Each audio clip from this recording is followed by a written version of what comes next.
Bien, pues entonces decíamos que el Eterno, quien es bendito, nos ha dado una bendición extraordinaria al introducirnos al judaísmo y hemos estado viendo cómo se inició, cómo se originó el judaísmo en la vida de Abraham Avino, que fue, digamos, el primer converso y que consecuentemente esto traería como resultado la semilla que se desarrollaría a través de los siglos y que produciría un fruto extraordinario en su desarrollo.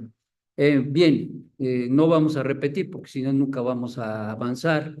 Entonces, los que tengan alguna duda, lo que sea al respecto, traten de mirar, por favor, el video de la primera lección.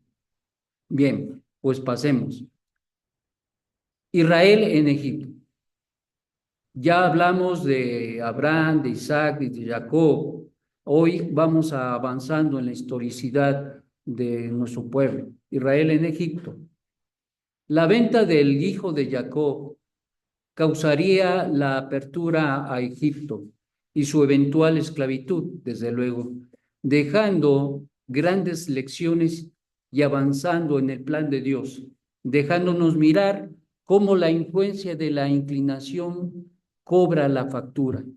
Es decir, Israel tuvo que aprender muchísimas lecciones en el ámbito de su participación en el lugar, en este caso Egipto, y él tuvo que aprender muchas cosas a partir de que Jacob entra con sus hijos a Egipto. Ellos experimentaron un sinfín de situaciones y esto causó mucha disgregación espiritual y mucha asimilación en la vida del pueblo de Israel. Ya de todos he sabido que Israel quedó en el 40º grado de descenso, un punto, un grado más y ya no salen.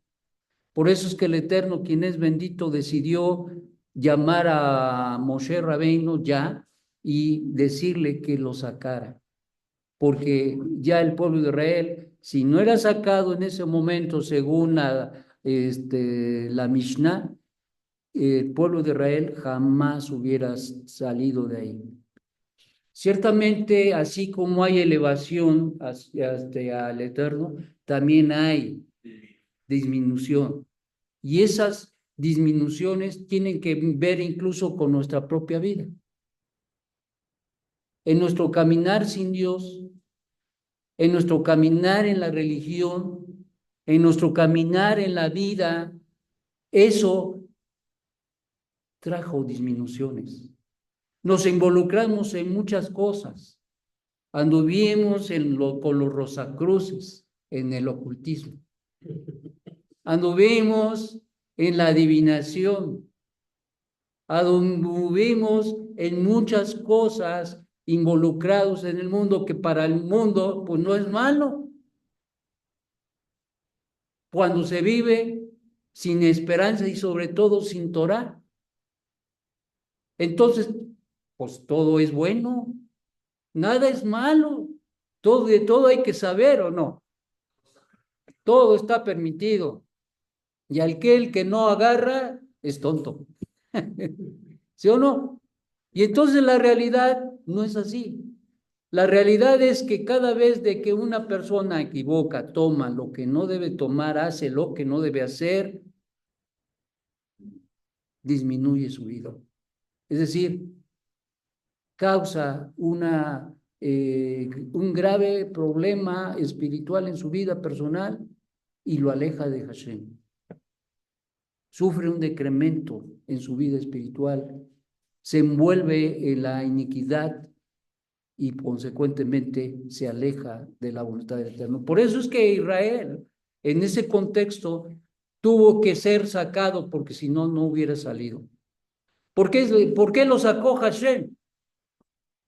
¿Por qué lo sacó Hashem? Por una razón. Y esa razón es porque Hashem tenía un pacto con Abraham. ¿O no?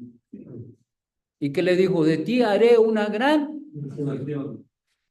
y será bendición para todas las familias de la tierra. Hashem no olvida los pactos. El hombre sí, pero él no. Y entonces, consecuentemente, el Eterno obró. Incluso la misma Torá nos enseña que recordó al pueblo de Israel, recordó el pacto que había hecho con Abraham y decidió sacarlos de ahí porque era el punto climático de ser sacado. Entonces, mis amados, es algo que nosotros tenemos que reflexionar mucho. Sí, estamos viendo la historia, pero también estamos aplicando ese conocimiento a nuestra vida. De lo contrario, no sería válido el estudio de la Torá. ¿Cuántos dicen amén? Amén. Bien, Joseph sería vendido a los 17 años de edad y viviría separado de su padre por 22. Tiempo que se inició con la venta de sus hermanos, lo vendieron a ese grupo de nómadas, algunos dicen ismaelitas, que se dedicaban a comerciar en el desierto y que eso causó que de alguna manera en su tiempo y en su lugar fuera vendido Joseph. ¿Dónde? En Egipto. Bien. Experimentó la cárcel, la esclavitud, el exilio, pero la gracia también fue en su vida algo impalpable. Pero también grandes conflictos, tentaciones que lo llevarían al lugar que Hashem le quiso dar a la naciente e incipiente nación. Dios tenía un plan y así estuvo Joseph de mal decidir, de decidir mal y de perder todo. ¿Sí se acuerdan? Por la mujer de Potifar. Sí. Y entonces, miren mis amados, todos en la vida tenemos puntos de ese tipo, climáticos, muy importantes en nuestra vida espiritual. Que si nosotros no, por decirlo así coloquialmente, no la brincamos, ya no hay vuelta atrás. No hay vuelta atrás. Yo creo que, sinceramente, yo creo que si se hubiera frustrado la situación de la elección por vía de Joseph y todo el desarrollo profético que debería traer Joseph y que trajo, si se hubiera frustrado, el Eterno siempre tiene algo. ¿Sí? Siempre tiene algo. Él no le causa nada de sorpresa, nada le cae de ahora qué voy a hacer, no.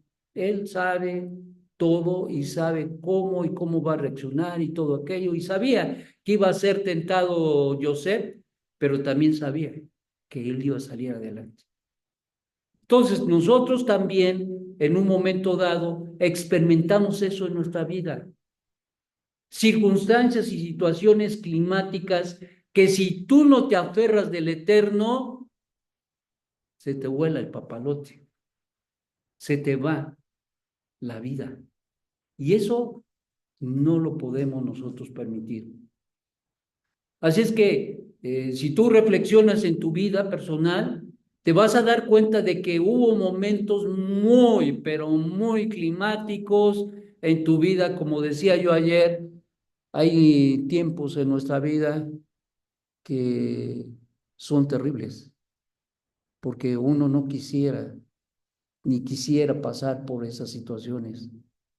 Y las palabras coloquiales de trágame tierra se quedan cortas con aquellas situaciones que a veces se viven y que no es de un día o de unos momentos, sino que a veces son periodos largos y que uno tiene que enfrentar y resolver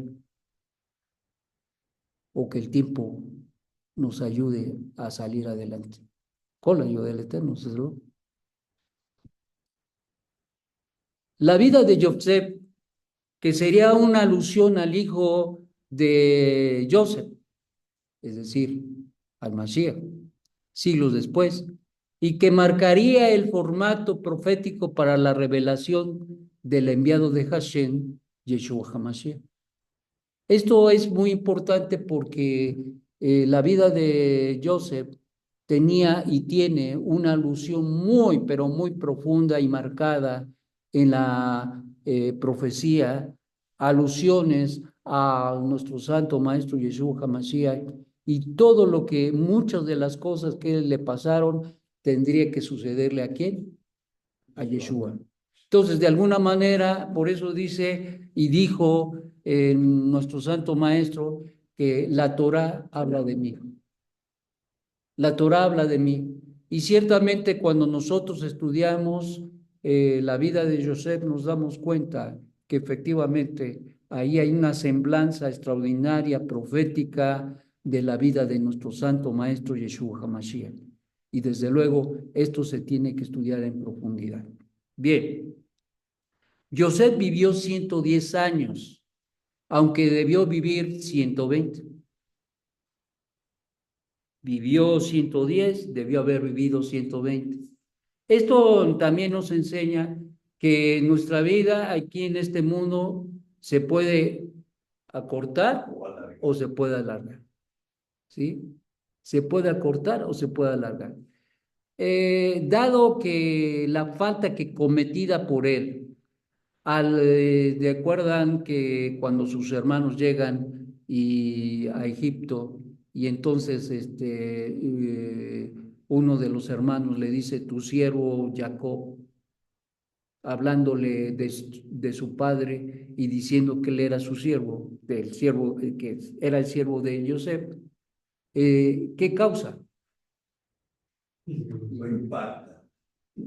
Causa que trajera deshonor a su padre, porque su padre no es siervo.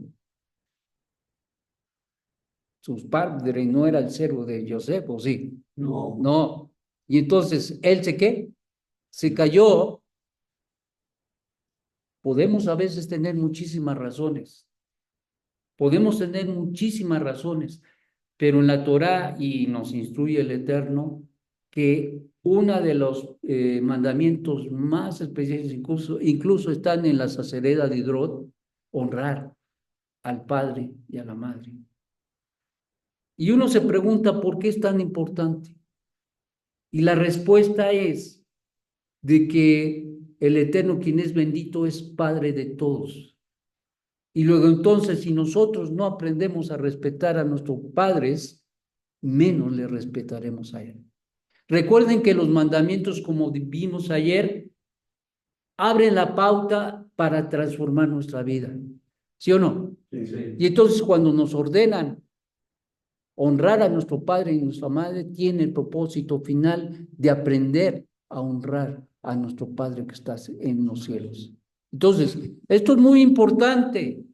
Y en el caso de Joseph, él al callar, fíjate nada más qué hizo, nada, pero si nada más se cayó, pues con eso fue suficiente para que perdiera 10 años. Y por eso, por esta razón, mis amados hermanos, nosotros tenemos que poner mucho énfasis en las cuestiones de honrar a los padres. Tú puedes enojarte, molestarte por no estar de acuerdo con tu mamá, con tu papá y con lo que tú quieras y mandes, pero nunca le puedes faltar al respeto. Vaya, ni siquiera te puedes sentar en la silla que él se sienta. La silla del padre es la silla del padre. La silla de la madre es la silla de la madre. Y especialmente en la silla del padre nadie se sienta. Solamente se sienta el padre. ¿Por qué es así? Sí, por la honra, por respeto, pero ¿por qué es así? Porque nos está enseñando que el padre tiene un lugar muy especial en la familia y nos enseña en el fondo que Hashem no va a cambiar ni debe cambiársele el lugar que tiene. Eso está en el fondo. No es nada más así, como ya dijimos y volvemos a repetir, los mandamientos fueron enseñados para que nosotros aprendiéramos y conociéramos al Eterno. ¿Sí o no? Sí. Y entonces, por lo tanto, esto es de suma importancia el honrar a nuestros padres. Y esto fue un evento que le causó la merma de 10 años. Pues es que no lo sabíamos, pero yo sí. Y sabes que si tú deshonraste de alguna manera a tu padre o a tu madre, o la has deshonrado a tu padre o a tu madre, tienes que pedir perdón. Ir con tu padre y con tu madre y pedirles perdón. Están vivos, pídale perdón. Ya no viven, pidan perdón en el cielo. No al padre, ya se fue. Está prohibido, recuerden. Eh, sí, sí, todo lo que tiene que ver con los difuntos. Entonces, ¿qué hacemos? Nosotros, a la falta de ya no tener a nuestros padres para poder pedir perdón, entonces le pedimos perdón al cielo, que es una metáfora para hablar de Hashem. Adelante, ¿sí? ¿No? No lo conocí. Y si no lo conociste y lo deshonraste con tus palabras, con tus ideas, con echando rayos y centellas, pues también al cielo. ¿Sí? Entonces, estamos hablando de esto. Miren, hay mucha gente que pasó por muchas cosas en la vida y de eso estamos hablando al final del día, ¿sí o no? Sí. Sí. Todos hemos pasado de diferentes cosas y circunstancias y eso han hecho marca en el alma. Nos ha causado mucho dolor, pero el Eterno quiere sanarnos. ¿Y sabe qué es el remedio para esas heridas? Es el perdón. El perdón. El perdón. Cuando nosotros perdonamos, se sana la herida. Pero cuando nosotros nos molestamos, actuamos de manera equivocada, eso causa más herida a nuestra alma. Y más profundo. Y más profundo. Y entonces más vale sanar y no hacer más profunda la herida, porque el único que lo va a sufrir, pues sí, porque me darás del de enfrente luego ni sabe, mucho menos va a ser eso. ¿Ok? Bien, seguimos.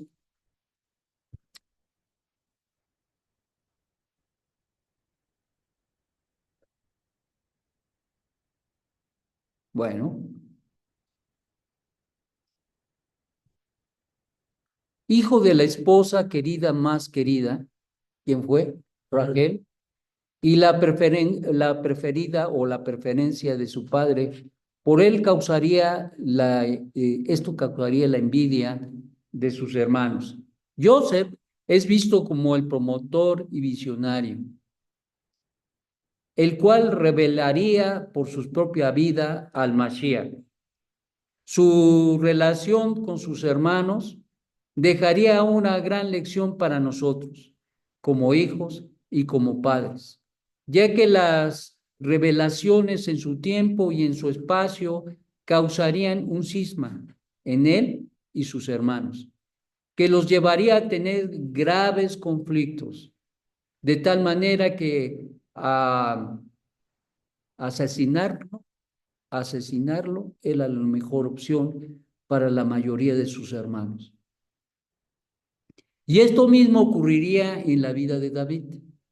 Melec con sus hermanos, eh, la Jaina Jara, la Ain Jara, la envidia, sería la principal arma destructora para la armonía y es la principal arma para la destrucción de la armonía y la unidad familiar.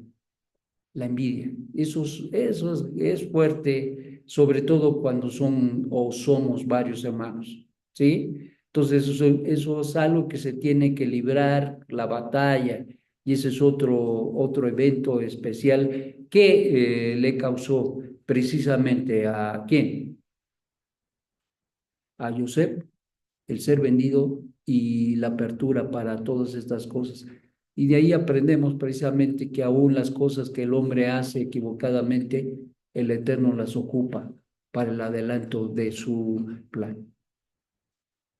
Aún nuestras equivocaciones en la vida, esas son ocupadas por el Eterno para el avance de su plan en nuestra vida. ¿Cuántos están conmigo? Amén. Todos somos obras de Hashem, ¿sí o no? Sí. Todos hemos recibido un masal, ¿sí o no? Sí. Todos tenemos diferentes capacidades, ¿sí o no? Todos recibimos diferentes responsabilidades. Por lo tanto, el pensar que entregaremos cuentas al que nos llamó y capacitó para la empresa en esta vida debería ser la principal carga y preocupación, no estar mirando a los demás. ¿Y por qué decimos esto? Porque cuando pensamos en la envidia, debemos entender que todos tenemos algo que el Eterno nos dio, y es mucho. Y yo no tengo por qué estar envidiando al de atrás o de adelante, porque el Eterno ya me dio lo mío. Pero no solamente me dio las capacidades, pero también me dio mi quehacer en la vida, en este mundo. Y por eso me dio todas esas capacidades que van a ser las que me van a ayudar a ir y alcanzar el propósito eterno del Eterno en mi vida, cuando están conmigo. Y eso pasa con todos. Por lo tanto, no tenemos que estar mirando al de junto, al de al lado, sino cada quien atendiendo su propia parcela. Te tocó chiquita, te tocó grandota, Baruch Hashem. Pero lo más importante de todo no es lo chiquito, lo grandote, sino que el Eterno te dio todo para que tú atiendas en tu vida eso, tu tarea. Y que lo hagas con todo, porque Él te dio todo para poder realizarlo. ¿Están conmigo? Amén. Por lo tanto, el pensar que entregaremos cuentas al Creador y que nos capacitó para la empresa en esta vida, deberían de impulsarnos a vivir empeñados en realizar y en hacer la voluntad del Creador. Lo que sentaría el contexto histórico del tiempo conveniente para el comienzo del desarrollo del judaísmo. Empieza a desarrollarse, dándose las condiciones por las cuales Israel cumpliría con la revelación dada a Abraham, que sería su descendencia una nación, y esto en medio de las más grandes pruebas y dificultades, emergiendo de la iniquidad de la cual sería contaminado por la nación egipcia, con sus dioses, su paganismo, su modo vivendi, de tal manera que muchos en su momento se negarían a salir incluso de Egipto, y decir que se negarían a salir del lugar implica no querer salir de la forma de vida en la cual viven. Cuando tú le hablas a una persona y le hablas y le hablas y le dices y mira y te entiende y todo aquello y dice muchas gracias, ¿qué dice? ¿Qué debemos entender? Que no quiso salir de Egipto. Que no quiso salir a Egipto, que quiere estar ahí. Y ustedes sabían y saben que muchos, cuando llegó el momento de salir con las 10 plagas, en la novena plaga, en la plaga de la oscuridad, el Eterno quiso sacarlos, pero muchísimos no querían. Esos murieron. Ese es el libre albedrío. Ellos murieron en ese evento de la oscuridad, la plaga de la oscuridad. ¿Por qué? ¿Eran judíos? ¿Eran israelitas? Sí, murieron muchísimos porque no quisieron salir de esa situación. Eso es algo trágico, pero es la realidad. Era parte del pueblo de Israel. Sí. Sí. pero se negaron a hacerlo. Y entonces el Eterno tomó cartas en el asunto. Y eso es un tema también muy grande y debemos entender que entonces eh, nosotros debemos estar conscientes de que tenemos que salir de todo aquello que todavía avasalla nuestra mente, nuestra vida y que todavía son costumbres incluso que se tienen y que se tienen que depurar. ¿Cuántos dicen amén? Amén. Los jueces.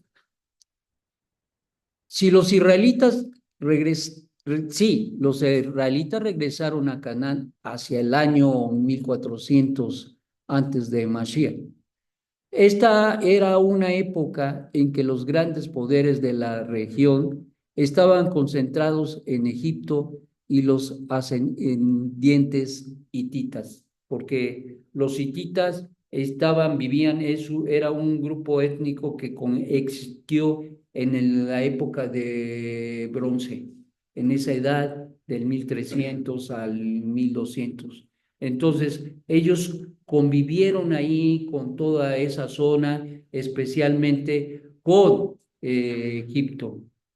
Y entonces, estos hititas también, junto con los Tiskers y posiblemente cananeos, se instalaron a lo largo de la costa, desde Gaza en el sur hasta Job o Jopá, como se conoce en el norte. El Oriente Medio parecía vivir en una edad oscura. De hecho, hubo mucha oscuridad, hablando de falta de crecimiento, habría mucha necesidad en todos los sentidos. Y cuando hablamos de la oscuridad, hablamos de no avance en la vida del ser humano. Eh, ¿Se acuerdan que nosotros conocemos en la historia el siglo de las luces? ¿Sí? ¿Se acuerdan? Estudiamos ahí en la escuela, si se acuerdan. La época de las luces, donde se dio un impulso extraordinario a la ciencia, a las artes, y hubo un conocimiento, pero tremendo, donde se impulsó el conocimiento del hombre y se inventaron y se hicieron tantas cosas extraordinarias. Y esto impactó a los siglos posteriores. ¿Sí? Bueno, fue como el año 1600 y cacho, ¿no? Por ahí. Entonces, la Entonces, Inquisición, eso fue antes. ¿fue antes? Sí, más o menos, por ahí. Pero bueno, al final del día, lo que tenemos que entender es que esa condición de oscuridad permanecía en toda la zona. Había hambre, no había ningún avance, la gente vivía con lo más raquítico, no había prosperidad en ninguna área, ni en la agricultura, ni en la ganadería, ni nada, porque era lo que más la gente podía hacer. No digamos de las ciencias y las artes, las construcciones y nada por el estilo. Todo esto estaba pegado al piso. Y entonces se empezaron luchas ahí, es importante. El Oriente Medio parecía vivir en una edad de oscura o una época oscura, de la que tardó siglos en salir. La recuperación parece que comenzó en las ciudades comerciales del área de Filistea, al oriente de Israel y la costa del Mediterráneo.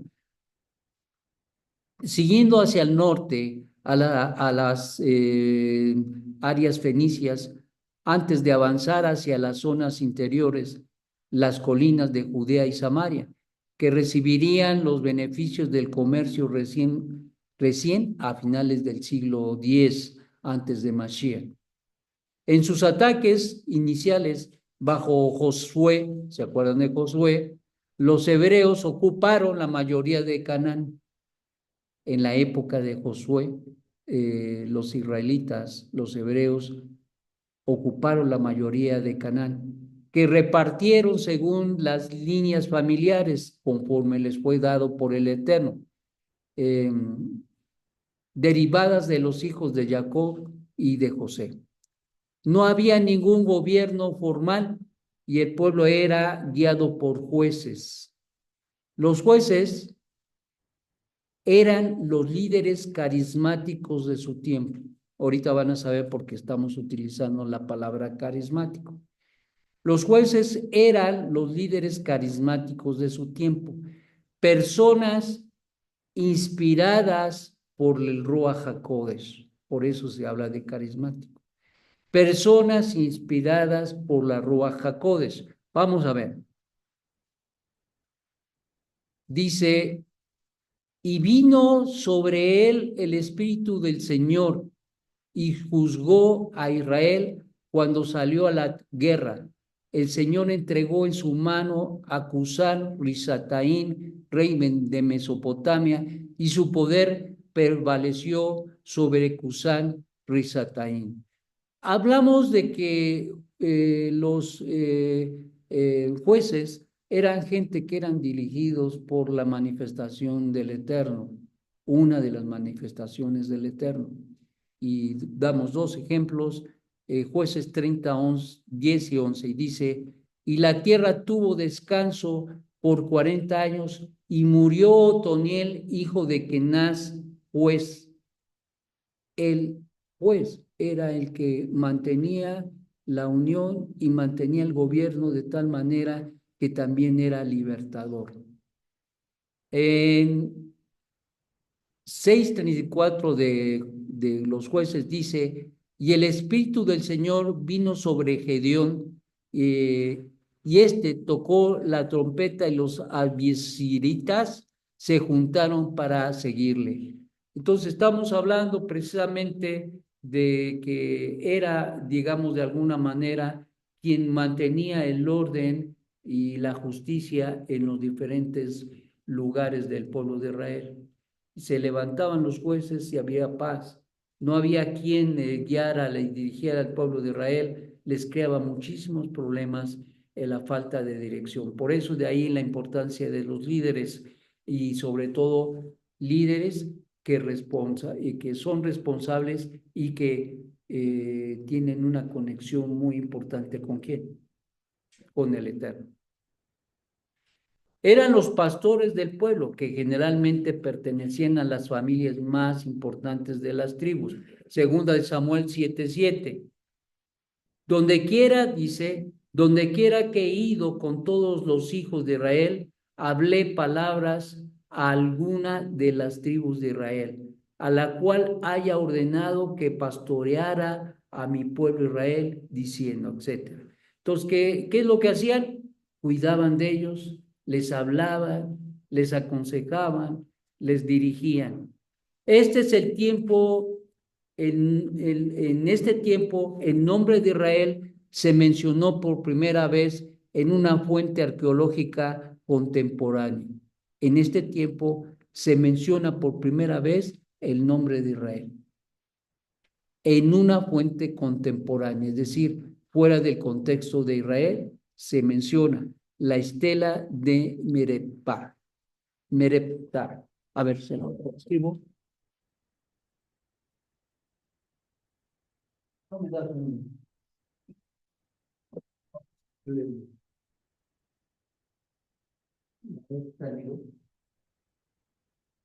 Sí, gracias.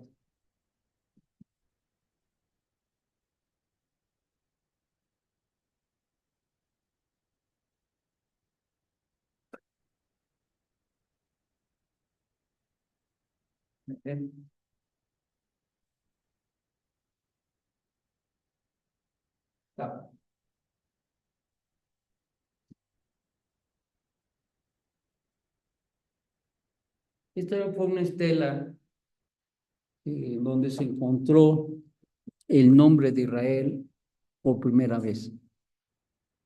Los jueces, por lo tanto, eran líderes carismáticos y pastores del pueblo de Israel. Ellos estaban en la sintonía de apoyar y guiar y dirigir a el pueblo de Israel.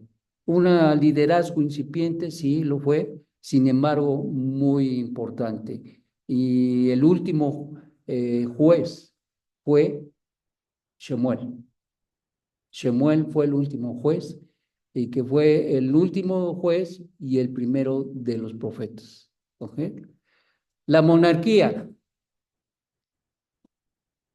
Hacia el siglo XI, perdón, hacia el siglo XI, antes de Mashiach, los hijos de los sacerdotes, jueces, tomaban lo mejor de las ofrendas para sí mismos. Se daban a la avaricia, el soborno y pervirtieron el derecho. Primera de Samuel 2:14, 8 y 3. Asimismo, trataban con desprecio la ofrenda del Eterno, el pecado de los jóvenes, hablando de los hijos de Elí, era muy grande delante del Señor, porque los hombres menospreciaban la ofrenda de Hashem. Primera de Samuel 2:17. La cohesión israelí y la protección que Dios brindaba a esta nación dependía de seguir el camino del Señor.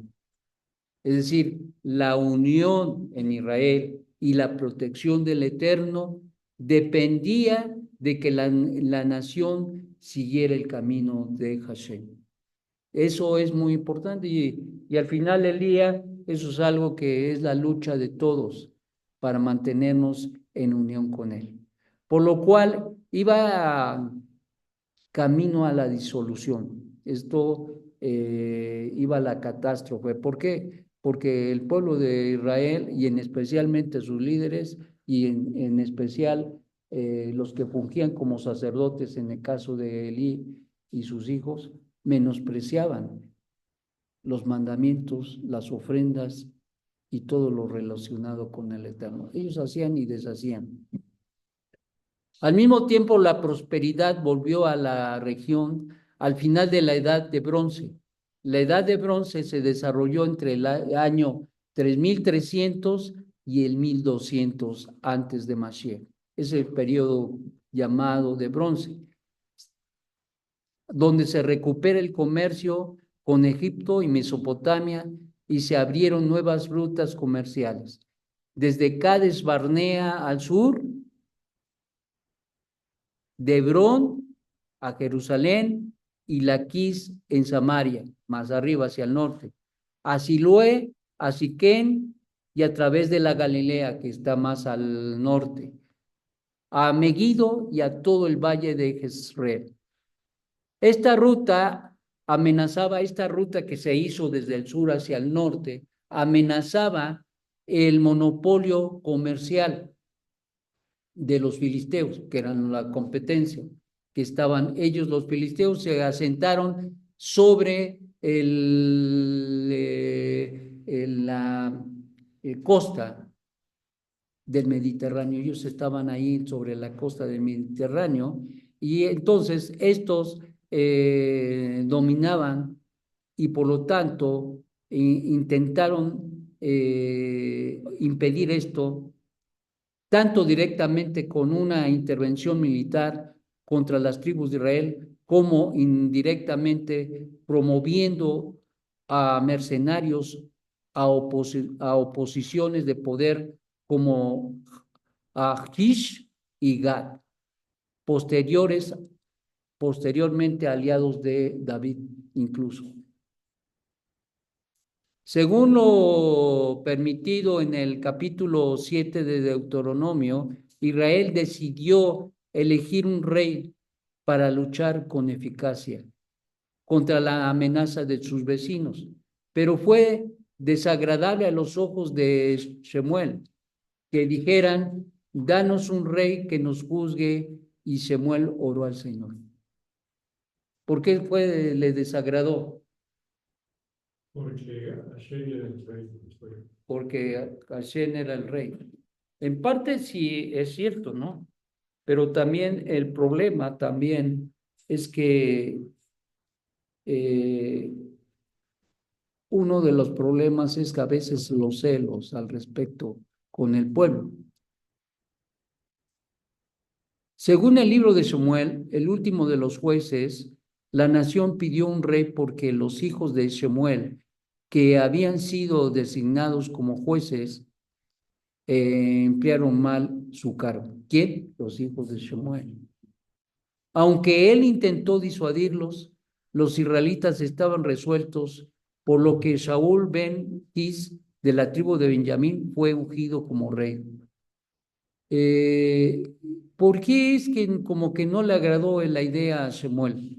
Porque él tal vez estaba mirando que tal vez sus hijos pudieran aspirar a un cargo de este tipo. Y por eso se quedaba uno cuando se decía que, ¿por qué es que clamó al Eterno? Y yo me quedaba siempre con la idea del por qué. ¿Por qué es que asumió tal actitud Shemuel al respecto de sentirse receloso? Pues desde luego que no era un puesto para él y él lo entendía perfectamente bien. Pero entonces, ¿por qué? Porque tenía, por eso incluso el Eterno le dice a Shemuel, ¿qué acaso tú tienes celos de mí? ¿No se acuerda? Le dice el Eterno, ¿tienes acaso celos de mí? ¿Estás celoso de mí o por mí? La pregunta yo creo que fue, ahora la entendemos que de alguna manera posiblemente había esa idea o ese pensamiento en su mente de querer que sus hijos tuvieran ese lugar. Y cuando el pueblo dice, pues un rey, y ya sus hijos están con el tache de que están descalificados, entonces como que no le pareció. Al final del día, lo que debemos entender es que una persona que no camina rectamente delante del Eterno no es un candidato para su servicio. No es apto, ¿ok? Eso es importantísimo.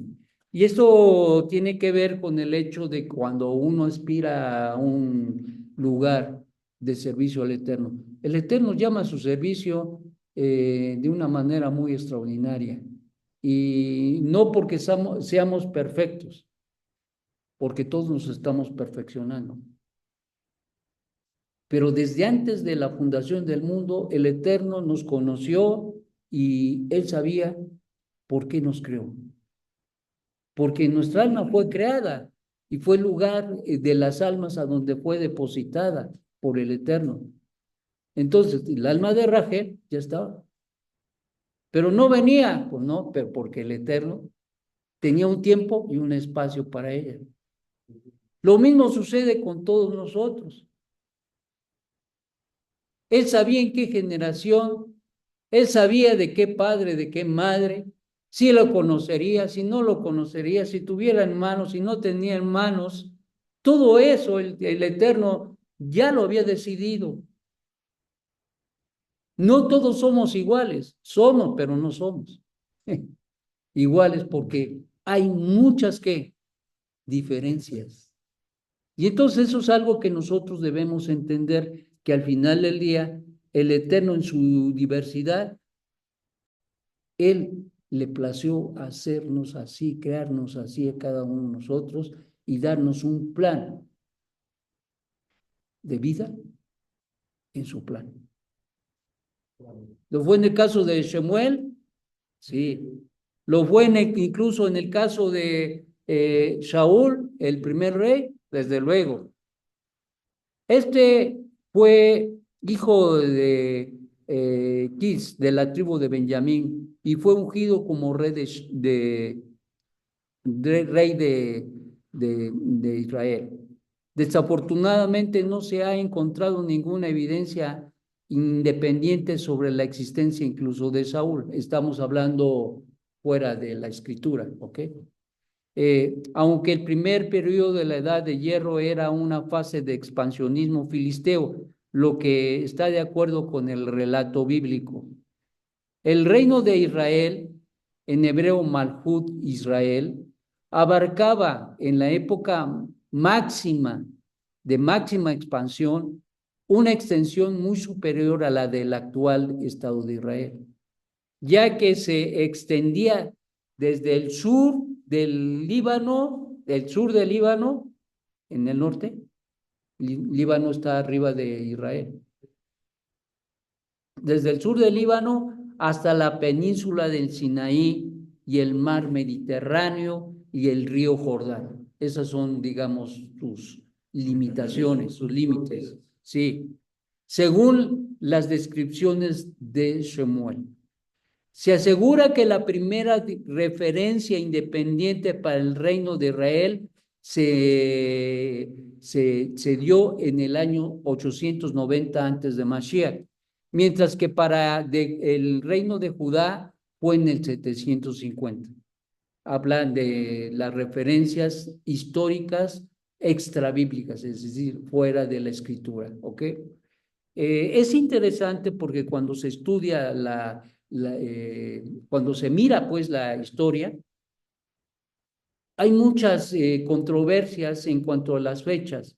Incluso muchos nada más dicen por alrededor de tal 870, por el 900, hacen solamente alusión ahí a un pequeño rasgo. ¿Por qué? Porque la mayoría de los historiadores no están de acuerdo en la, en la fecha. Hay mucha nebulosidad, no hay claridad en cuanto a las fechas o el año, el día, o no, mucho menos, no hay, porque los días transcurrían y transcurrían. Recuerden que ya el establecimiento de los calendarios sería mucho más tarde. Sin embargo, se llevaba una historicidad. Recuerden que incluso para la llegada de Mashiach se contaba en decreciendo, es decir, por ejemplo, hablamos de la época ¿cómo se llama? Del bronce, 3300, y hablamos de 3300 y va disminuyendo hasta el cero, que es el advenimiento de Mashiach, ¿ok? Entonces, va decreciendo y a partir de Mashiach va creciendo del siglo I y hoy estamos en el siglo XXI. Entonces, va aumentando y acá se fue disminuyendo. Entonces, esto habla precisamente de una perspectiva diferente. Es tan importante esto porque del evento de Mashiach fue un parteaguas en el tiempo, en el espacio, y se quedó bien definido en la historia. Entonces, antes de Mashiach y después de Mashiach. ¿Están conmigo? Entonces eso crea un problema grave. Pero bueno, vamos. Bien. El rey Saúl. El reinado de Saúl fue corto, gobernó relativamente pocos años y fue acusado de corrupto, aunque algunos manuscritos antiguos dan cifras de 42 años que reinó. ¿Cuántos reinó? 42. 42 años. Muy bien. El Nuevo Testamento le da un reinado de 40 años, aunque basándose en el número de las batallas que se le atribuyen, es probable que reinase 22 años, según algunos eruditos. Saúl dice, pero ¿qué dice la Escritura? Que yo siempre me refiero a la Escritura. En 1 Samuel 13:1 nos da y nos dice, Saúl tenía 30 años cuando comenzó a reinar y reinó 42 años sobre Israel. 1 Samuel 13:1.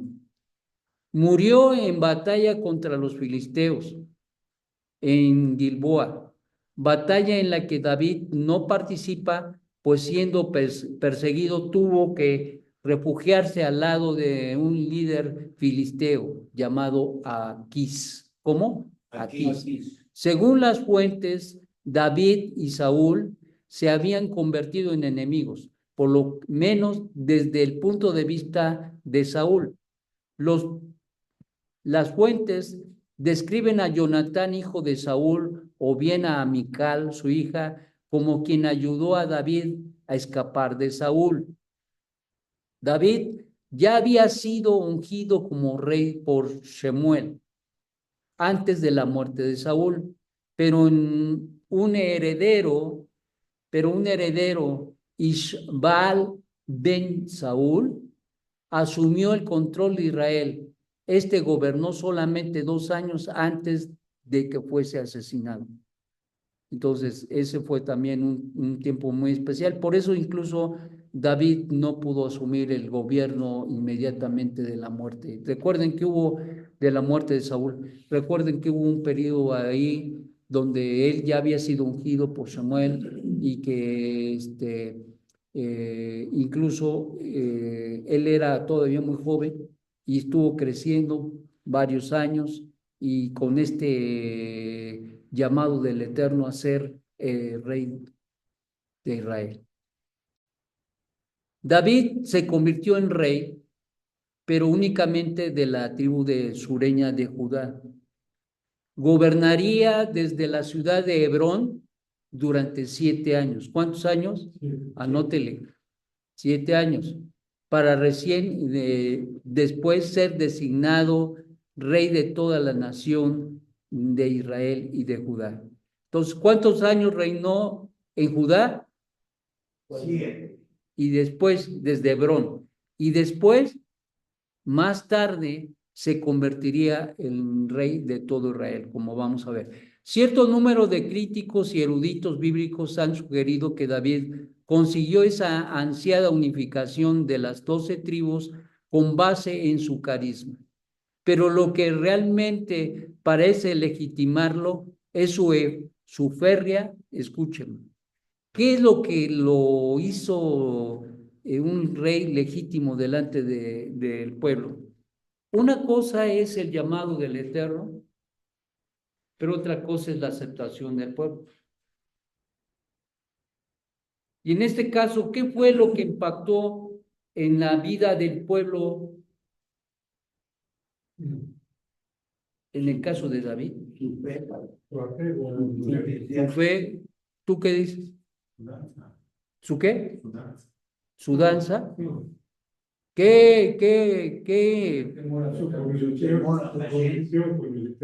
Su relación con el Eterno. ¿Qué fue lo que impactó en la vida del pueblo? Dicen los hermanos, su danza, su apego con el Eterno, su justicia, porque mató a Goliat. Bueno, básicamente fue su férrea determinación de hacer cumplir la ley de Hashem. Fue un hombre que procuró que el pueblo cumpliera y se hiciera de los mandamientos del Eterno. ¿Se acuerdan que cuando el Eterno le dice a Saúl que se había rasgado el reino de él para dárselo a otro, un prójimo mejor que él? Y Saúl no lo entendió, pero la realidad es que el Eterno dice en estas palabras que declara Shemuel, es que habría levantado a uno conforme en su corazón, conforme en su corazón. Y entonces entendemos por qué razón es que David tenía esa relación tan importante con el Eterno y buscaba con todo su corazón que el pueblo viviera los mandamientos. Yo creo sinceramente, mis queridos hermanos, que todo líder en cualquier comunidad quiere y desea con todo su corazón que todos los hermanos y hermanas vivan los mandamientos. Vivan los mandamientos. Yo creo que esto es algo que pone el Eterno en nuestro corazón. ¿Por qué? Porque Si no hay esto en nuestra vida, entonces no hay orientación ni sentido. Y vamos a andar dando golpes de ciegos por donde quiera, pero al final del día no vamos a ningún lado. Al final del día es algo que tenemos que aprender, lo de cumplir los mandamientos, porque es lo que cambia la vida. Porque es lo que cambia la vida. ¿Cuántos dicen amén? Amén. Los líderes de las tribus le dijeron, hueso y carne tuya somos. Había un apego, desde luego. El pueblo estaba en una muy buena relación con David. Segunda de Samuel 5:1 al 3. El líder judío sería, con su valentía y piedad, se habría de mantener en esa perspectiva importante con el pueblo.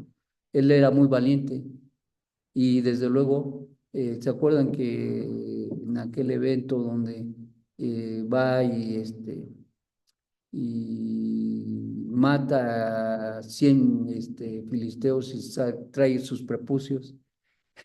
Eso no fue cualquier cosa. Uno lo lee fácil, pero oyes, ¿tú crees que cualquiera filisteo le va a decir, sí, sí, sí, mátame, córtame? No. No. Entonces, este era un hombre con todas las agallas del mundo, ¿verdad? El unificador de las tribus israelitas. Reinó 7 en Judá, pero sobre Israel reinaría por 40 y algo así de 40 a 42 años. El unificador de las tribus israelitas.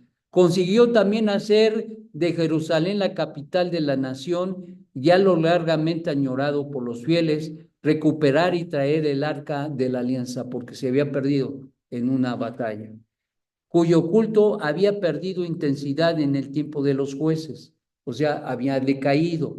Josué 7:6 y segunda de Samuel 6:2. De acuerdo a las escrituras, en la segunda mitad del reinado aparecen desvíos, algunos crímenes y ciertas conjuras que culminan con Absalón, hijo de David, propuesto como un nuevo rey. La Biblia entonces describe cómo un gran sector del pueblo se rebela y asume el control de Judea, forzando a David al exilio al este del Jordán.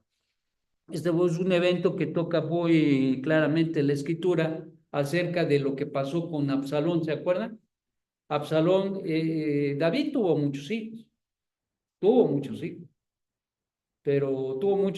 pero casi no atendió a ninguno. Y entonces ese a veces es el problema. El hecho de tener varias mujeres y tener muchos hijos, eso crea muchos problemas. Y eso fue el problema que tuvo, porque no pudo educarlos adecuadamente. Absalón fue uno de los más cercanos, pero uno a pesar de ello se malcrió. Nunca le llamó la atención. Y eso le creó un problema grave. A veces se tiene la idea de que los padres tienen que corregir a los hijos, pero que también los tienen que querer. Pero el tema, el punto más llamativo es el hecho de que los padres deben amar a sus hijos, ¿sí o no? Sí. Y muchas veces por el trasfondo que trae el padre o la madre, es la manera en cómo cría a sus hijos. Cómo vivió cuando vivió como hijo en la casa de sus padres, esa será la manera en que quiere crear a sus hijos. No quiere que le toquen ni la mosca, no lo va a crear en disciplina. Y eso va a crear mucho problema. ¿Cuántos están conmigo?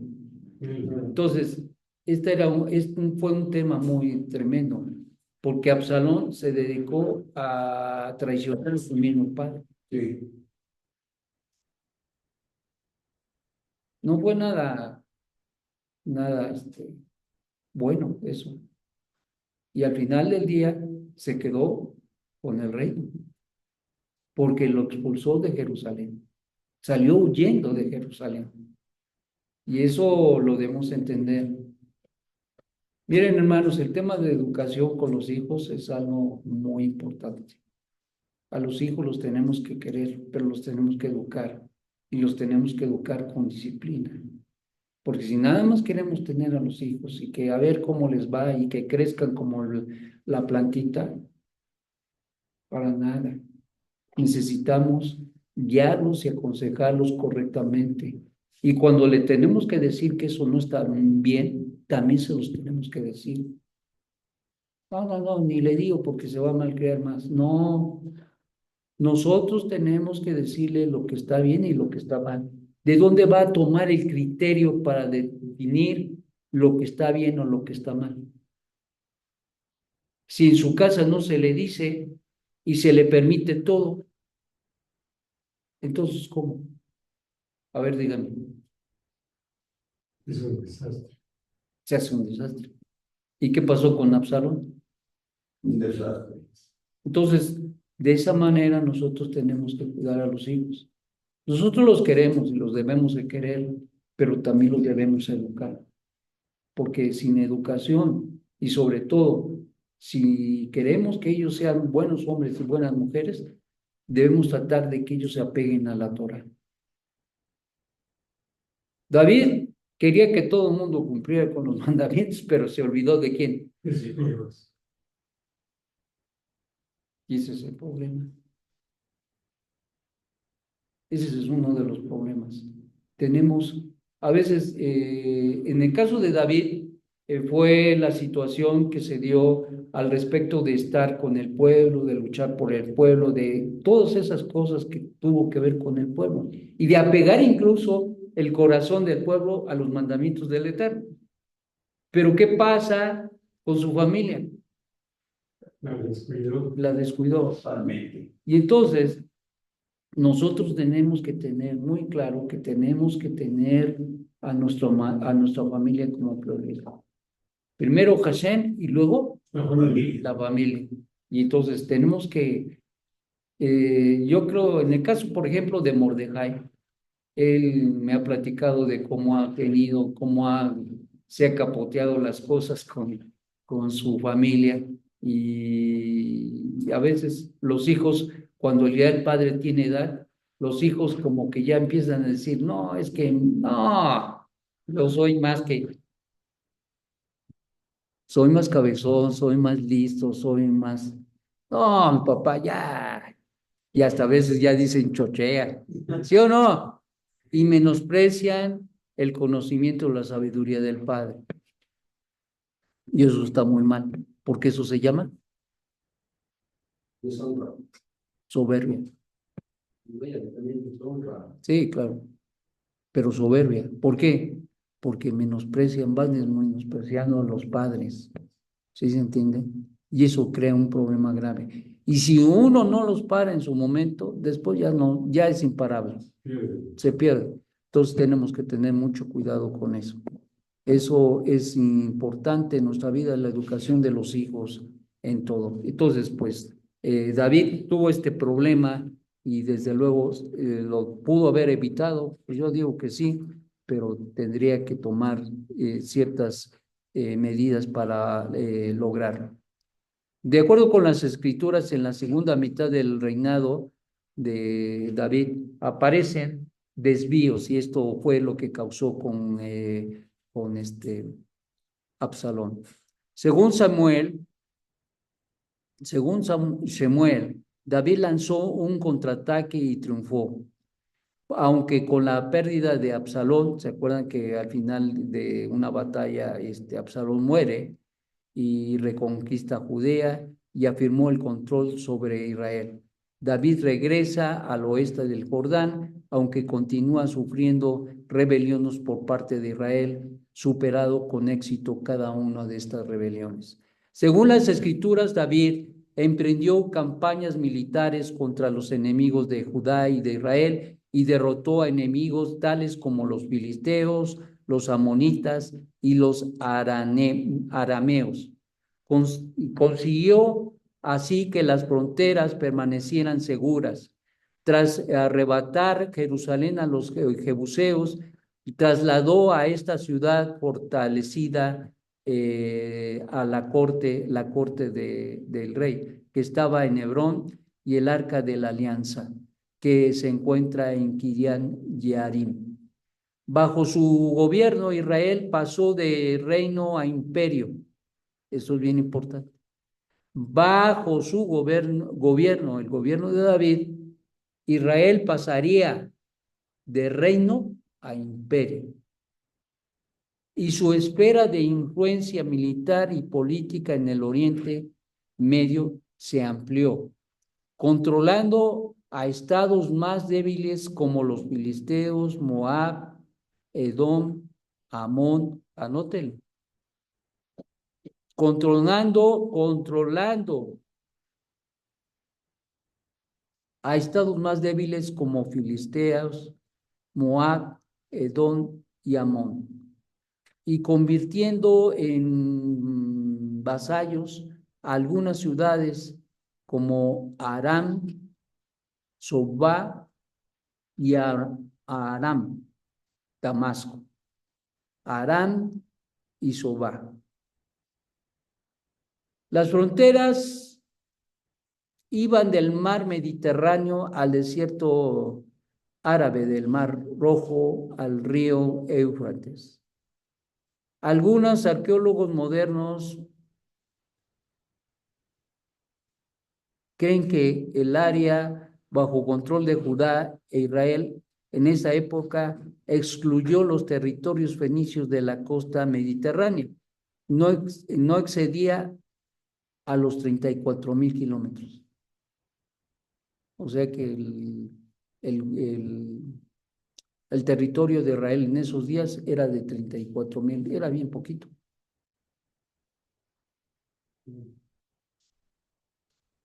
Era de 34 y abarcaba el reino de Israel 24,000. Imagínense. El rey Salomón. A la muerte de David le sucede su hijo Shlomo, que obtuvo el reinado sobre su hermano mayor, Adonías, a quien tuvo que eliminar más adelante. El reinado de Salomón trajo una paz sin precedente. Tanto David como Shlomo firmaron alianzas con el rey de Irán y de Tiro. Hubo alianzas y eso causó que también empezara a haber paz dentro del territorio, cambio de entrega de tierras que hizo Shlomo, que llegaron en gran número, y por esta razón, artesanos, trabajadores, expertos, dinero, joyas, madera de cedro y mercancías por la alianza que tuvo Shlomo con Irán y con Tiro. El palacio de David y el templo de Shlomo se suponen construidos por la ayuda de los recursos de Tiro y gracias a sus arquitectos como Irán, ¿sí? Entonces eso es muy importante porque Shlomo fue muy abusado, muy inteligente al respecto y utilizó todos estos recursos que tenía Irán y Tiro. Salomón reconstruyó gran número de ciudades importantes como Megiddo, Azor y Gaza.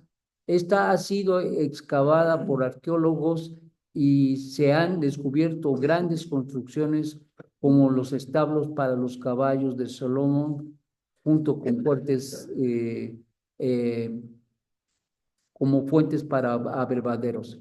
Emprendió numerosas obras arqueológicas, arquitectónicas, entre las que destacan por encima de todas la construcción del Templo de Jerusalén, como asiento para el Arca de las Alianzas. También levantó un palacio y realizó obras públicas como un terraplén que tenía el templo con la ciudad de Jerusalén. Es decir, desde el templo hasta Jerusalén se estableció un terraplén. ¿Qué era un terraplén? No es más que una como calle, una calzada, pues. ¿Ok? Una avenida. Sí, sí. Rústica, pero se hizo. Reinó 40 años durante los cuales pudieron formar un pueblo, tener prosperidad y vivir siguiendo los preceptos del Eterno. Primera de Reyes 8:22. Y voy a dar lectura a esa parte porque es importante. Dice así: entonces Salomón se puso delante del altar del Señor en presencia de toda la asamblea de Israel y extendió las manos al cielo y dijo: oh Señor, Dios de Israel, no hay en Dios como tú, ni arriba en los cielos, ni abajo en la tierra, que guarda el pacto y muestra misericordia a tus siervos que andan delante de ti con su corazón. Que has cumplido con tu siervo David, mi padre, lo que prometiste. Ciertamente has hablado con tu boca y has cumplido con tu mano, como sucede hoy. Ahora pues, oh Señor, Dios de Israel, cumple con tu siervo David, mi padre, lo que le prometiste, diciendo: no te faltará quien se siente en el trono de Israel, con tal de que tus hijos guarden tu camino para andar delante de mí como tú has andado delante de mí. Ahora pues, oh Dios de Israel, te ruego que se cumpla tu palabra y que hablaste a tu siervo, mi padre David. Pero ¿morará verdaderamente Dios sobre la tierra? He aquí los cielos y de los cielos no te pueden contener, cuanto menos esta casa que yo he edificado. No obstante, atiende la oración de tu siervo y a su súplica, oh Señor Dios mío, para que oigas el clamor y la oración que tu siervo hace hoy delante de ti, que tus ojos estén abiertos noche y día hacia esta casa, hacia el lugar del cual has dicho: mi nombre estará allí, para que oiga las oraciones de tu siervo, que haga hacia este lugar. Y escucha la súplica de tu siervo y de tu pueblo Israel, cuando oren hacia este lugar. Escucha tú en el lugar de tu morada, en los cielos, escucha y perdona. Shlomo había obtenido sabiduría, la cual estaba basada en seguir los mandamientos del Eterno. Ciertamente en la dedicación del templo se mira y se observa el corazón de Shlomo, cómo estaba pegado al Eterno. Desde luego, él había hecho lo mejor de lo mejor para poder honrar al Eterno a través de la construcción del primer templo. ¿Pero por qué lo hizo?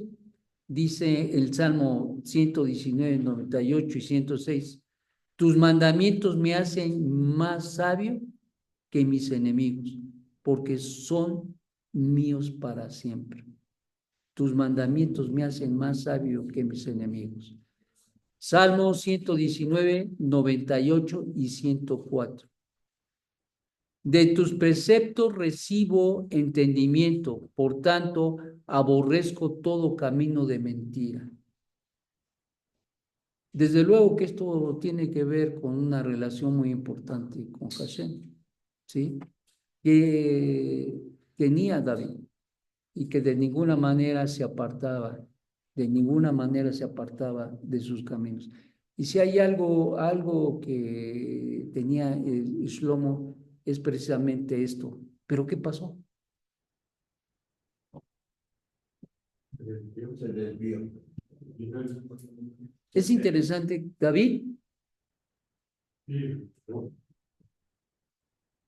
pero en el caso de Shlomo, todo iba bien, ¿sí o no? Se mostraba en su corazón el amor al Eterno, ¿sí o no? Durante ese periodo, la seguridad interna incluso y el control de las vías de comunicación facilitaron la expansión del comercio, lo cual incrementaba la prosperidad, aunque se acercaba peligrosamente al modo de vida de los cananeos. Y uno de los problemas es la asimilación. En otras palabras, las tentaciones que se encuentran, las formas de vida, la idiosincrasia de las culturas que nos rodean y pues, en el caso de nosotros los mexicanos, nuestra propia cultura. Yo considero incluso que viene una de las épocas más peligrosas para el pueblo de Hashem. A lo que determinan en el religiosismo el periodo de Guadalupe Reyes. ¿No has escuchado eso? Empieza la idolatría con Guadalupe y termina con los Reyes. Y ahora ya la prolongaron, que un mes más, Y ya hasta el 12 de hasta 2 de febrero. febrero. Sí, ya están conmigo, porque muchos se quedaron, ¿qué pasa? Sí, sí. Ese periodo es de mucha influencia negativa, porque se inician con peregrinaciones y todas esas cosas. Y de eso estamos hablando.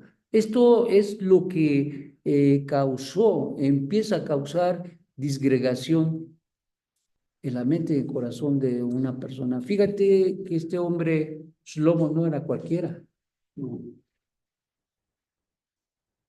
Pero cuánto más nosotros debemos estar entendidos de que nadie puede decir y cantar victoria antes de tiempo. En el caso de Shlomo, esto de el modo de vida de los cananeos fueron de alguna manera una seducción que la ley del Eterno repudiaba.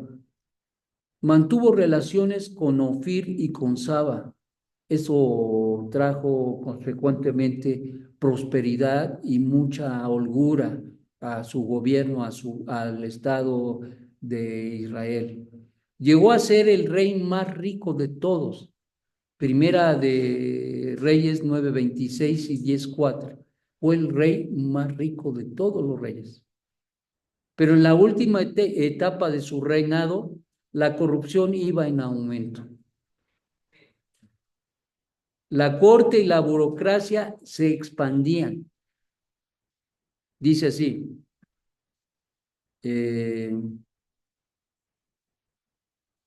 Primera de Reyes 11:3, dice, y tuvo 700 mujeres,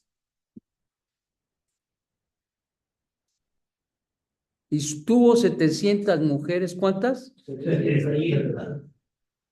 Y eran princesas y 300 concubinas y sus mujeres desviaron su corazón. Entonces, estamos preguntando que qué le pasó. Se empachó. Sí, hombre. Se empachó. Perdido totalmente. Sí, hombre. Ahora te voy a decir, para Shlomo fue las mujeres. ¿Para ti qué es? Para algunos sí son las mujeres. Pero hay algo que, hermano, Se alejó de... hay algo que empacha, como al bebé. ¿Sí o no? Sí. Hay algo que empacha y tenemos que tener mucho cuidado. Porque te voy a decir, cada uno conoce su talón. Tu empacho. ¿Sí o no? Cada quien conoce, no solamente como varón, como mujer también.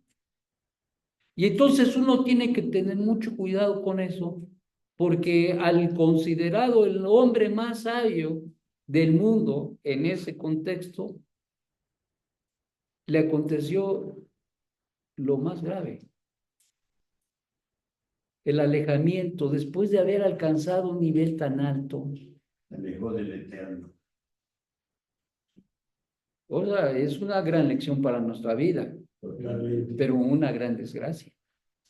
¿Sí o no? Sí. Y ahora te voy a decir, si fue una gran desgracia para el hombre más sabio, imagínate para uno.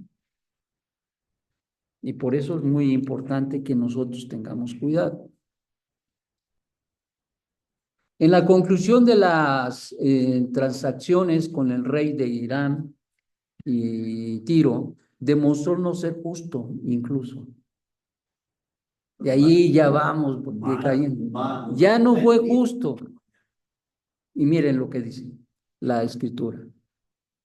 Y salió Irán de Tiro para ver las ciudades de Shlomo que le había dado. O sea, ¿saben lo que hizo?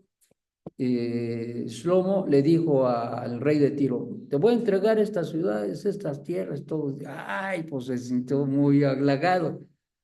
Y entonces le mandó oro, le mandó piedras preciosas, le mandó, ¿sí? Pero después el rey de Tiro dice, pues voy a ver mis tierras y mis ciudades. Y este fue el punto. Dice que salió a ver las ciudades que Shlomo le había dado y no le gustaron. Y dijo, ¿qué son estas ciudades que me has dado, hermano mío? Por eso fueron llamadas tierras de Kabul hasta hoy. Irán había enviado al rey 120 talentos de oro. En otras palabras, lo defraudó. Le dio ahí unas tierras sin valor, feas, y el rey de Irán le dio 120 talentos de oro. Y ya vamos, las mujeres, ya vamos que en los negocios es fraudulento. ¿Y cómo eres tú en los business? ¿O no? ¿Cómo somos en los negocios? Estábamos platicando con Mordejai hace ya algunos días y decíamos precisamente que el tema de su profesión tiene muchos riesgos al respecto de caminar con el Eterno. ¿Sí o no? Sí. Porque donde quiera le ofrecen manazos. Donde quiera le dan mantequilla. Sí. Entonces, Y también debe de ofrecer mantequilla para los casos, para que se resuelva más rápido. para que los casos resbalen. Ya, no la guerra de bajada. Entonces, ¿de qué estamos hablando? Estamos hablando que así como él, en su profesión tiene sus cosas, también Osvaldo tiene sus cosas en su negocio. Sí, ¿verdad? Le tienen que echar mantequilla a los cupcakes. Entonces, todos, absolutamente todos en las áreas que tenemos cosas. Y así como hay ciertas áreas, así es también en las situaciones de cómo convivimos y cómo negociamos. Los negocios deben de ser lo más justo que es posible, en todos los sentidos, dejándonos llevar por los preceptos del Eterno. Es que el mundo así lo hace, es que así todo el mundo lo hace. Eso no es pretexto. El mundo lo hace. Pero Exactamente. Uno tiene que entender que la prosperidad no está en lo que se gana, sino cómo lo ganas. ¿Sí se entiende? Sí, claro. Si tú haces negocios y tus negocios son como tú los quieres y como hizo Salomón, que le dio, ahora sí que le dio gato por liebre, pues entonces sí que está las cosas muy graves, porque entonces ya empezamos a ver cómo la degradación empieza a causar problemas. Por eso es que hay un principio en el judaísmo que nos dice que cuando nosotros causamos una verá, una violación al mandamiento, a los mandamientos del Eterno, eso causa otra verá. Y eso causa otra verá. Y cada una de las averot que cometemos nos va impulsando a cometer otras. Así también lo contrario, es una ley espiritual, que si tú cumples con un mandamiento, eso te lleva a cumplir y ese otro, y así sucesivamente. Pero en el caso de la degradación, cuando se cometen averot, te impulsa a hacer otro, y otro, y otro. Entonces, se tiene que parar eso. Y entonces eso es muy importante. Y aquí vemos precisamente la degradación que experimentó Shlomo. En medio de una vida suntuosa, permitió el ascenso de muchos sacerdotes que eran indignos. Segunda de Reyes 23, 13 y 5. Y les leo algo. En el 5, 23, 5 dice, quitó a los sacerdotes idólatras que los reyes de Judá habían nombrado para quemar incienso en los lugares altos, en las ciudades de Judá y en los alrededores de Jerusalén. Esto nos habla precisamente de una situación muy importante que tiene que ver con Josué, no, ¿cómo se llama? Josué, el rey que hizo la reforma y que consecuentemente quitó los sacerdotes idólatras que los reyes de Judá habían nombrado para quemar incienso en lugares altos en las ciudades de Judá. ¿Quién los puso? No. Se sigue degradando la cosa, ¿sí o no? Sí. El rey, dice en el 13, el rey también profanó los lugares altos que estaban frente a Jerusalén, los que estaban a la derecha del monte monte de la destrucción, que Shlomo, rey de Israel, había edificado a Astoret. Ídolo abominable de los sidonios, y a Quemos, ídolo abominable de Moab y de Milcom. ¿Se contaminó? Sí, totalmente. Ídolo abominable de los hijos de Amón. A la muerte de Shlomo, cerca del 926 antes de Mashiach, dejando como heredero a su hijo Roboam. Las tensiones entre el norte de Israel y la sección meridional de la tribu de Judá y Benjamín, con capital en Jerusalén, alcanzaron un punto de crisis cuando en el 920 antes de Mashiach, Roboam desoyó las quejas económicas e Israel quedó partido en dos reinos, es decir, no le importó. Una de las situaciones, cuando dice que desoyó las quejas económicas, es que va Roboam con Jeroboam va con Roboam y le dice, bueno, estamos dispuestos a reconocerte como rey y todo aquello para el reino del norte, todos los que estaban al norte, Samar y todos aquellos, a Roboam, hijo de Shlomo. Y le dice, te vamos a reconocer, pero solamente que bájale tantito porque son muchos los impuestos y todo aquello.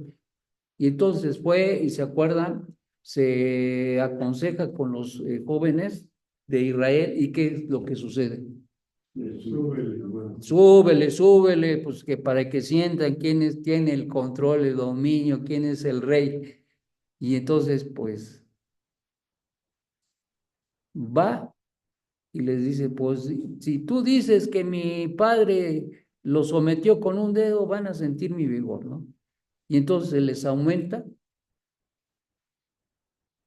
Y entonces los impuestos se van y entonces se rebelan y dicen, nosotros no tenemos nada que hacer acá, vámonos. Israel, vámonos.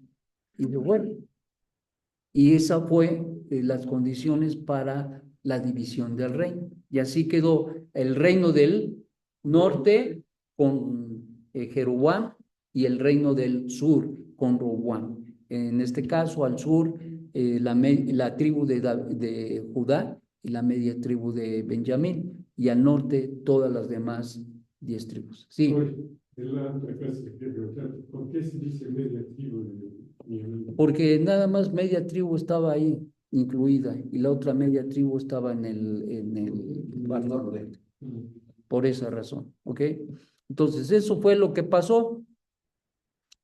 Desde luego que la lección más importante de todo esto es como un rey tan importante como lo fue Shlomo, y que llevó a una época de oro al mismo reino de Israel, y terminó tan mal. A su muerte se divide el reino y el Eterno estaba ya demasiado disgustado con él y le dijo que iba a dividir el reino. Y por amor a mi siervo David, le dejó el reino del sur. ¿Cuál reino? El reino del sur. Judá. Judá, en este caso Jerusalén era el reino del sur, ¿ok? Y Samaria, el reino del norte, ¿ok? Y entonces se divide en este caso. Entonces, el reino de Israel al norte se mantuvo como estado independiente desde el año 930 hasta 720, donde Asiria vendría, ya lo veremos, cuando fue conquistado por el imperio sirio. El reino de Judá existió hasta el 586, cuando fue conquistado por el imperio babilónico, citando los dos cautiverios precisamente que se dieron en esas épocas. ¿Están conmigo? Muy bien. Muy bien, vamos a ver. Vamos terminando ya, hasta aquí vamos a dejar. Vamos a ver. Repaso. Ok. ¿De qué edad era Joseph?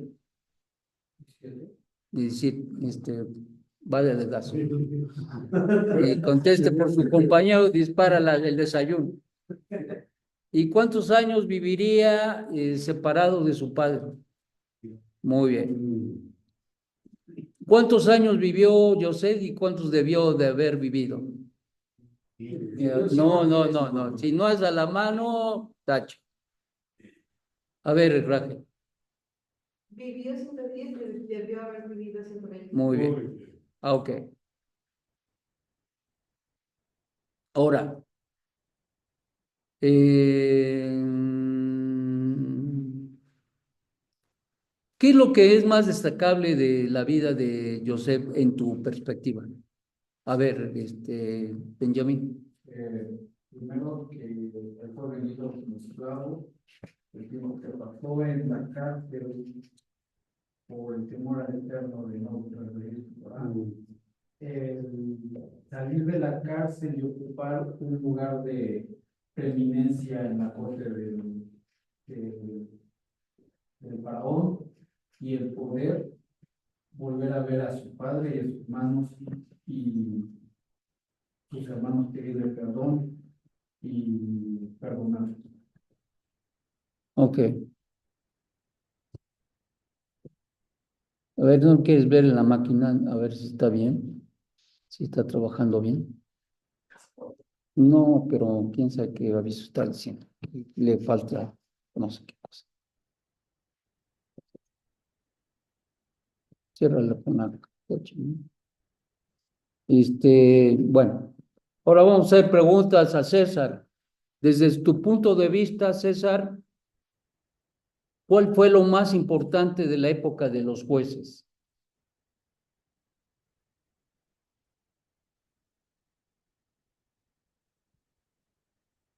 César, si quieres, súbele el volumen. Espérame tantito porque no te escuchamos mucho. A ver, súbele el volumen. A ver, pruébale. Déjanos oír tu voz. Ah, ok. Es- Ok. Desde tu punto de vista, ¿cuál fue lo más relevante de la época de los jueces? ¿Y qué enseñanza te deja?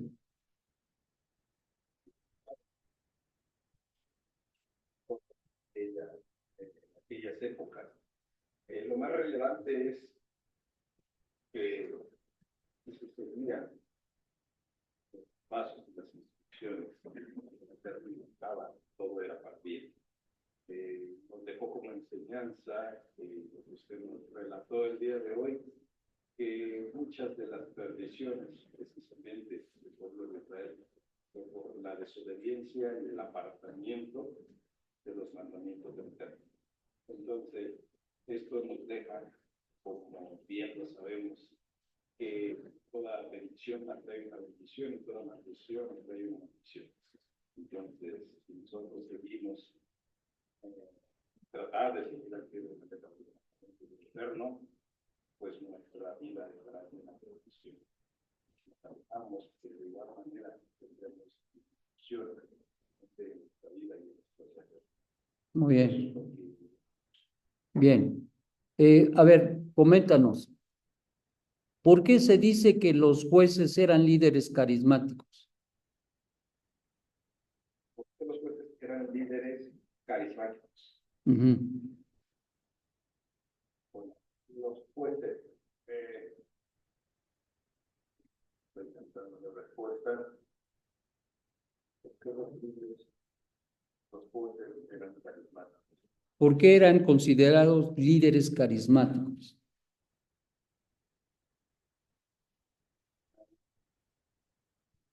¿No te acuerdas?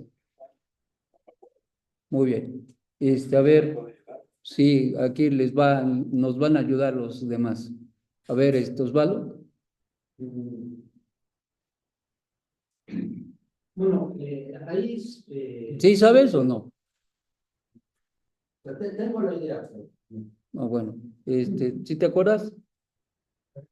Llevados por el Espíritu de Porque eran guiados por el Espíritu de Hashem, por el Ruach HaKodesh, ¿ok? ¿Sí? Por eso eran considerados líderes carismáticos, porque el Espíritu de Hashem los guiaba siempre en las circunstancias que vivían y por eso incluso traían la paz para el pueblo de Israel y mantenían la justicia, ¿ok? Eso fue importante. Bien, sí, hermano. Sí, En Bereshit, en el 6, habla de que los jueces de esa época se corrompieron y se aprovecharon de su posición social, por así decirlo, para tener relaciones con las mujeres. ¿Cierto? sí. Esos pues, ya estaban totalmente. Sí, pero hay que tener contexto. Eso fue en la época donde en las generaciones posteriores a Adán. ¿Sí? Y cuando hablamos de los jueces, aquí estamos de la época de los jueces ya en el contexto de Shemuel en adelante, Sí, de Elí y todos aquellos. ¿Ok? Bien. Sí, muy bien. Sí, es importante tener esa definición. es otro contexto. Es otro contexto y otros jueces, porque se establecieron jueces. De ahí aprendemos que precisamente dentro de las 7 leyes universales estaba el principio de establecer la justicia y la paz por medio de los Beidim, es decir, los jueces que estaban cortes de justicia. ¿Ok? Muy bien, vamos a ver.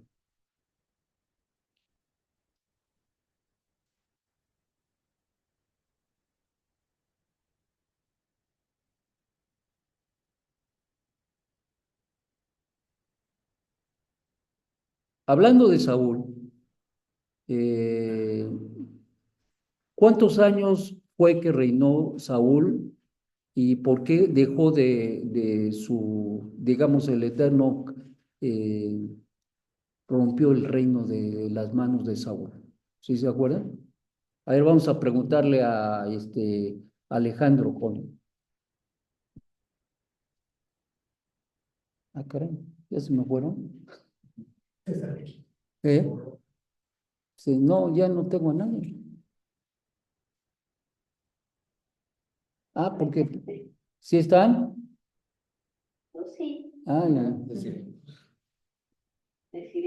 Deciré. ¿Y ya se me fueron los demás? No los veo. A ver, está Alejandro Colín. No está. No está. Bueno, gracias. Bueno, entonces vamos a hacer la pregunta para ustedes. El reinado, a ver, tú puedes recordar. Saúl reinó 42 años. Muy Y usted bien. comentó que pudo haber sido 35 años. ¿Sí? Ok, pero fueron 42 años. Incluso 42 años. Y de un reino por desobediencia. Ok. No hallándose por un filisteo y allí donde se la hizo. ¿Por qué fue que le quitaron el reino a Saúl? ¿Te acuerdas? Sí, por desobediencia. porque se acuerdan que le mandó el Eterno a que fuera y Por un sojuzgara, sacrificio con el profeta. no, lo mandó, a ver, Sí, porque le conservó la vida del rey Agar Agar, y no obedeció el orden de acabar con todo el ganado, todo el... dejó lo mejor de todo y no obedeció al al... Eterno que dijo que terminara con todo. Y entonces por esa razón, por no haber obedecido al Eterno, le cortaron el rey. ¿Ok? Gracias, Desire. Muy bien. Hablemos de David. ¿Cuántos años reinó en Judá? A ver, es Osvaldo, porque ya hace falta una pregunta.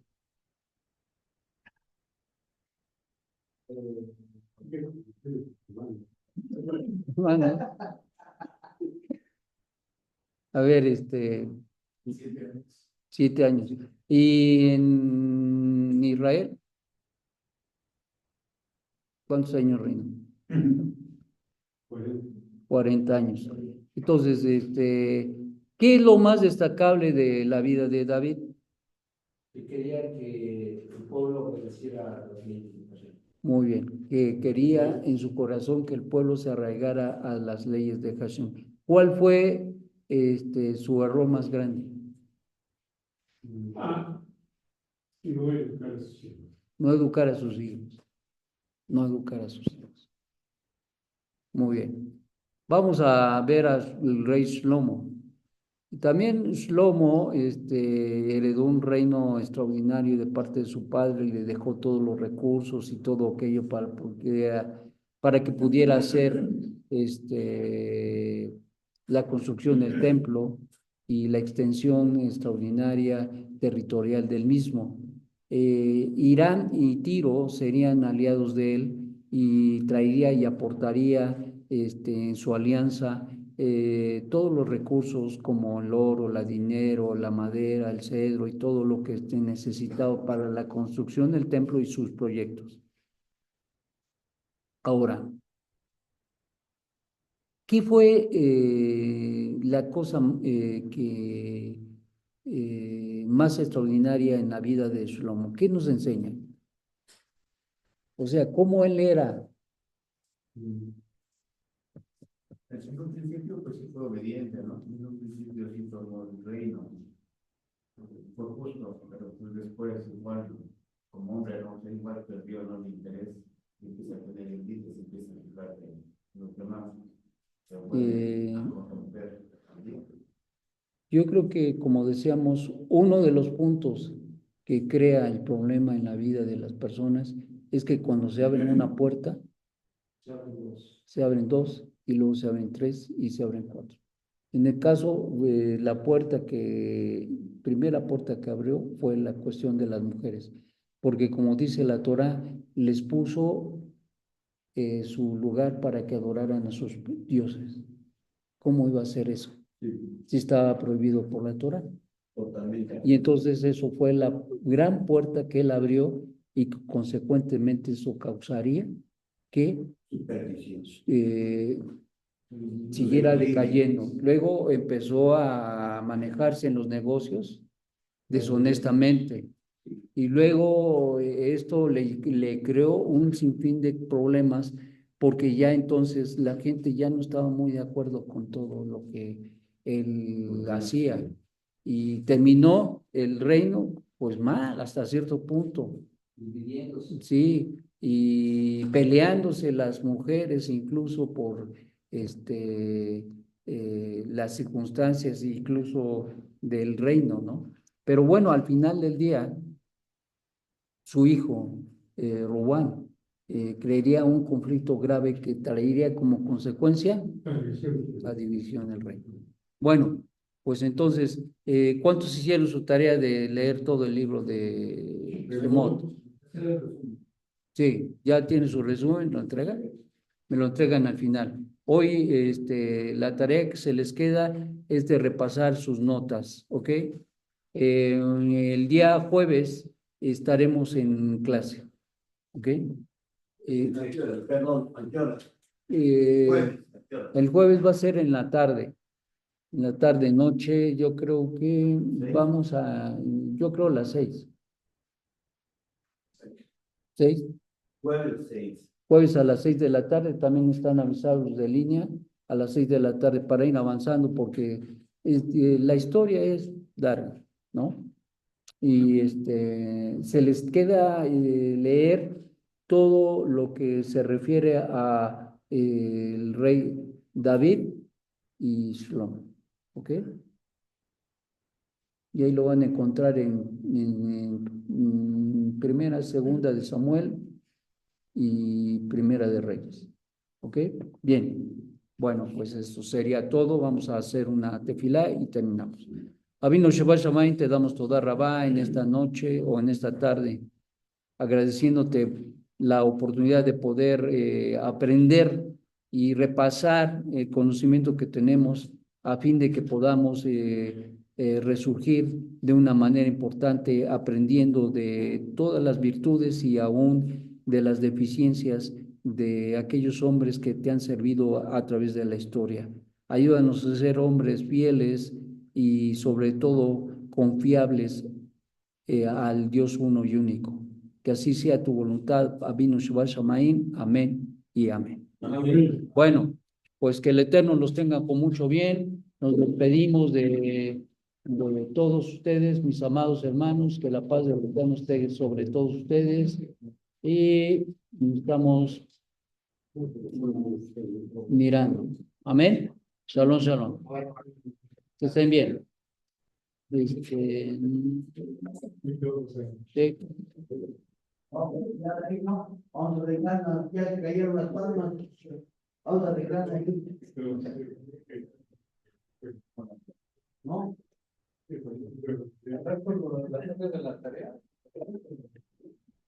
Sí.